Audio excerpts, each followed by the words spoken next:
Hello to ESL educators out there. I'm Selena, and this channel is dedicated to you and to our students that we help to improve their English speaking skills or English language arts as well, and reading and writing and all of those great things that if any of you are in the field of language instruction, you know that this is a job that does require lots of technique and strategies. Today I want to share with you a very important strategy about reading and for students to be able to recall information. Yes, this channel is dedicated to those of you who are either currently ESL instructors, or you are aspiring to be one, or you are becoming certified. I come to you today as a person with more than 10 years of experience, off and on working with English language arts and English language learning as a second language, English as a foreign language when I taught abroad in South America. So I feel like this just is a very saturated market, as you must know, as educators too, and as students out there. This is for you because you know why? I want to be a better teacher for you, and I want to inspire other teachers to know that we have to invest a lot into our own learning and upgrading so that we can help you to achieve your goals. Right. So when you come across this channel, know that this is about you. So what we need to make sure is that, especially in the world of ESL, that we're just not out to go on a journey, an adventure, to hang out on the beach, to do salsa in Colombia. That's all wonderful. When you travel abroad, you're experiencing another culture, another language yourself. We have a right to enjoy that country, the culture, and community of people, but I have to say that our focus has to be our students.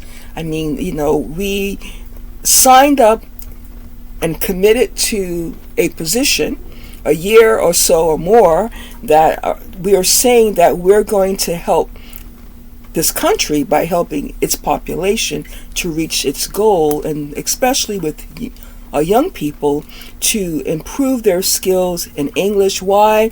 Well, whether we like it or not, it is the global language, the language of science and business and mathematics, etc., etc. Don't have to explain that to you. So at the same time, I feel there's been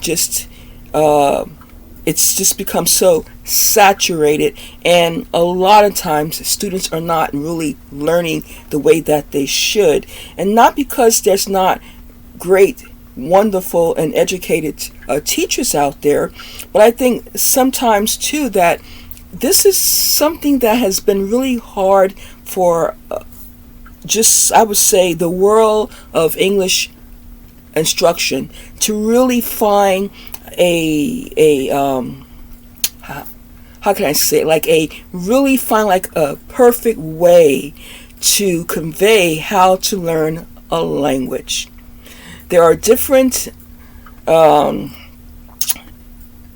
linguists out there that will promote to do it by using the communicative approach. Some don't really agree with that. There are some from the older school that wants to just ingrain vocabulary and sentence structure, and then you have some that say, well, no, you don't ever have to really teach a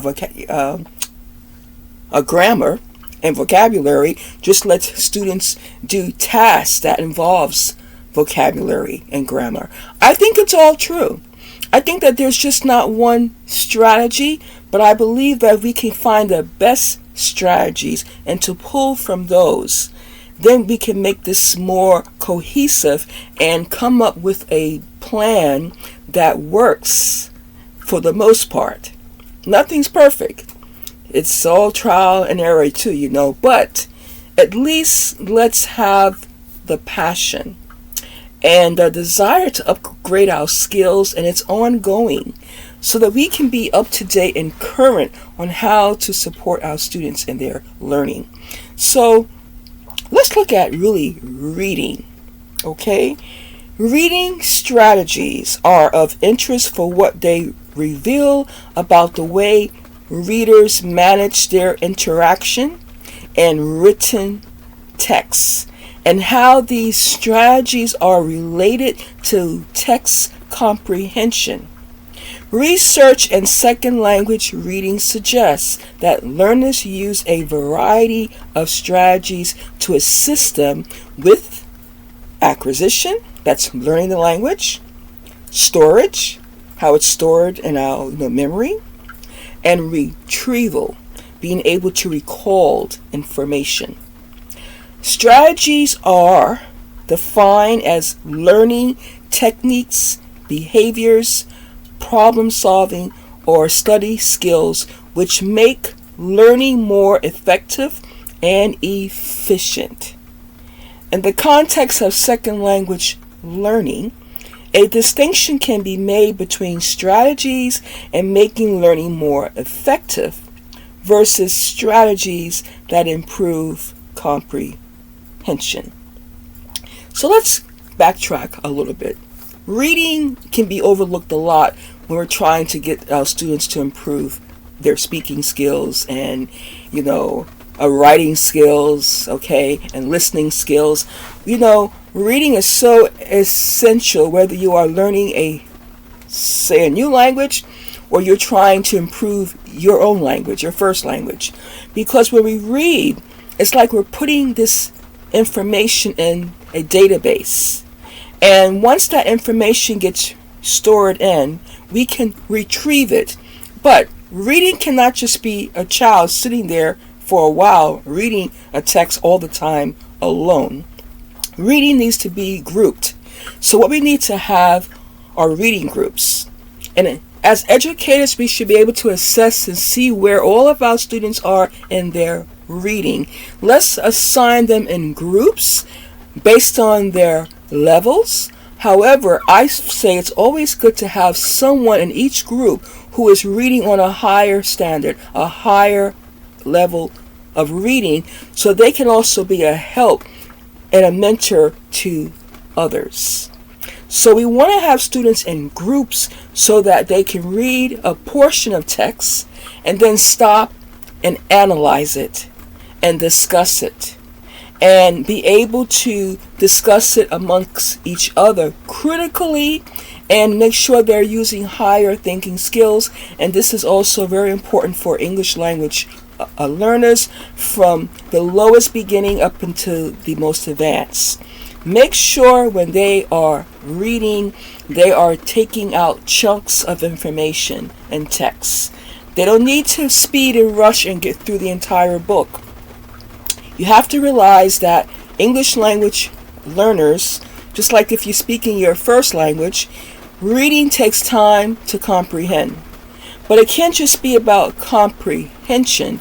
What they need to be learning is also vocabulary and how it's used in the context. And I suggest reading takes time. Create activities so you could assess what the student is comprehending a little at a time. Vocabulary words, make sure there's a list kept of vocabulary that has to be learned and pronounced. And make sure that students are encouraged throughout the reading process. Make that environment as comfortable as possible. When a student doesn't know a word, let another student volunteer to help them. Let it be a safe, supportive environment. Reading can make a lot of students nervous because they're already thinking, I'm going to come across words that I don't know, and I'm going to be embarrassed. That's why, as educators, we must set up our learning environment in the very beginning to be safe, comfortable, and respectful of each student. So, those are a few tips today, and I say that we need to focus a lot on reading because it really helps to build up their cognitive abilities. And what they can do is they start to be able to transform this information, and they grow and learn and how to manipulate a language the same way you or I do who speak that a language as natives. So these are some tips on reading. There'll be more coming up. And to all of you educators and inspiring ESL teachers, this is a great opportunity, but make sure we always put our students first. Thank you for your time. Until next time, bye-bye.